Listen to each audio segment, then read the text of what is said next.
இன்னும் எத்தனை வருஷம் தான் இப்படியே சொல்லிட்டே இருப்பீங்க? ஒரு சின்ன பெண் குழந்தை ஆடும் போது ரசிச்சீங்க, வளர்ந்ததுக்கு அப்புறம் கண்டிஷன் போட்டீங்க ஆடக்கூடாது பாடக்கூடாதுன்னு. ஏஜ் எட்டன் ஆனா அப்பா அம்மா சொந்த பந்தம் சேர்த்து கண்டிஷன் போடுவாங்க. அப்புறம் கல்யாணம் ஆச்சுன்னா புருஷன் கண்டிஷன் போடுவான், குழந்தை இருந்துச்சுன்னா குழந்தை ஒரு கண்டிஷன் போடுவான். இத வயசான பாட்டி ஆடிட்டானா பாரு, இந்த கிழவிக்குலாம் தேவையா இந்த வயசுல கட்டையில போறவ சொல்லி அசிங்கமா பேசுவாங்க. இதுக்கு என்ன அர்த்தம்னா, நாங்க சந்தோஷமா இருக்கக்கூடாது, நாங்க ஃப்ரீடமா இருக்கக்கூடாது, உங்ககிட்ட கேட்டுதான் எல்லாம் செய்யணும், அப்படிதானே? நீங்க சந்தோஷமா இருக்கலாம், ஆனா நாங்க சந்தோஷமா இருக்கக்கூடாது.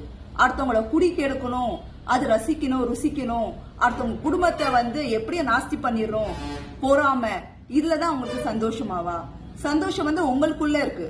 அது டான்ஸோ பாட்டோ அது அவங்களோட இஷ்டம், அது நீங்க கெஸ் பண்ண கூடாது. சரியா? உங்களுக்கு என்ன